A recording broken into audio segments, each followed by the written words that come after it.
On va maintenant parler de la compréhension. La compréhension, c'est comprendre des mots, des concepts, des consignes et des questions.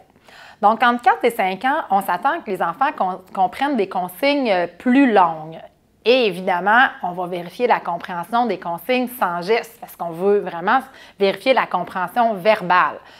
Donc, l'enfant va comprendre des consignes là, à 2-3 éléments, là, comme va porter les bas dans le tiroir du haut, va comprendre des consignes à 2 actions, comme coupe la tomate et donne-moi la banane.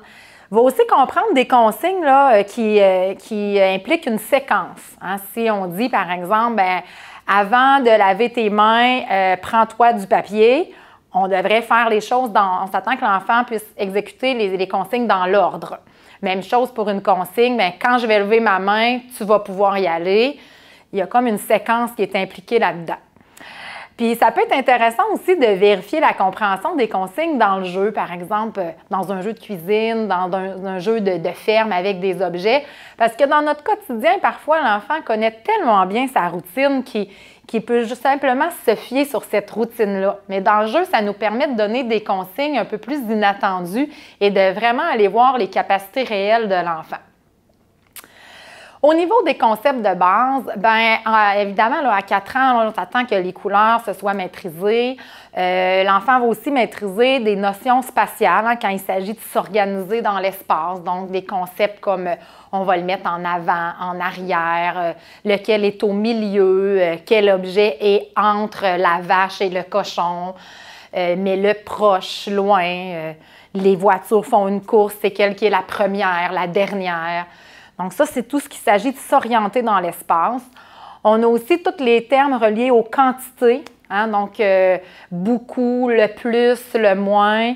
Puis ici, j'attire votre attention parce que ce qu'on observe souvent, c'est que les enfants vont être bons pour comprendre c'est où qu'il y en a beaucoup, c'est où qu'il y en a plus. Puis souvent, un terme comme le moins, c'est plus difficile. Mais il s'agit un petit peu de faire une prise de conscience. Hein, pourquoi ça c'est plus difficile? Les enfants, ils apprennent ce qu'ils entendent. C'est une notion, quand on s'observe dans notre quotidien, qu'on emploie beaucoup moins parce qu'on va souvent dire « Ah, là, il y en a beaucoup, il n'y en a pas beaucoup » ou « J'en veux plus ». Mais des fois, au lieu de dire « Il n'y en a pas beaucoup », mais de dire « Il y en a moins », si vous employez ces notions-là, bien, les enfants vont les apprendre. Puis c'est quand même des concepts, quand on pense à l'école, qui s'en viennent, qui vont être nécessaires. Il y a toutes les notions aussi reliées à l'orientation dans le temps. C'est sûr que l'orientation dans le temps, c'est plus complexe. C'est normal, l'enfant ne connaît pas encore ses jours de la semaine, là, puis ça arrive là, que c'est encore mélangé, là, ces notions-là, mais on s'attend qu'il y ait un minimum quand même, par exemple, de démêler le jour, la nuit. Hein? Le soleil, c'est le jour, la lune, c'est la nuit. Quand on se lève, c'est le matin, le soir. Démêler l'été et l'hiver. Hein? L'été, il fait chaud, on se baigne. L'hiver, il y a de la neige. Donc, ce genre de notion temporelle-là, là, on s'attend qu'il soit maîtrisé entre 4 et 5 ans. On s'attend aussi à ce que les enfants maîtrisent les sentiments de base. Donc, il est content, il est triste, il a peur, il est fâché. Et différentes notions, là, comme c'est quel qui est pareil, différent, plein, vide. Au niveau des questions, bien, chez les enfants plus jeunes, va se développer la compréhension de questions simples. Hein? C'est où, c'est qui, c'est quoi, avec qui, avec quoi on va le manger, qu'est-ce qu'il fait, il y en a combien. Mais entre 4 et 5 ans, ce qui est important, c'est qu'aussi l'enfant va être capable de répondre à des questions plus complexes, hein, comme les pourquoi. Donc, si je te demande pourquoi il faut mettre notre manteau, parce qu'il fait froid, ça va être vraiment, vraiment important d'être capable de répondre à ces questions-là parce que ça permet à l'enfant de développer tous ces liens de cause à effet. Et c'est ça qui va soutenir aussi son développement, par exemple, de phrases, où est-ce que lui-même va se mettre à employer des phrases du type, des phrases contenant des parce que, hein, comme je vais aller laver les mains parce qu'elles sont sales.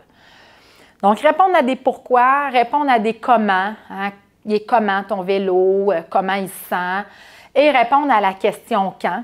On parlait tantôt que l'enfant commence à s'orienter dans le temps, mais le quand, ça réfère au temps.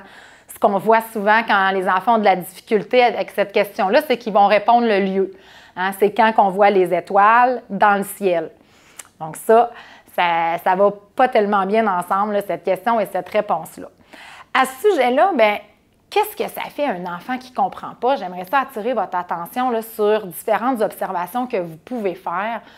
Bien, comme je viens de le mentionner, un enfant qui ne comprend pas, ça peut offrir une mauvaise réponse, une réponse qui est inadéquate. Hein, avec mon exemple sur la question « quand », qu'on répond le lieu, mais ça ne va pas ensemble. Ça dénote que l'enfant n'a pas compris la question.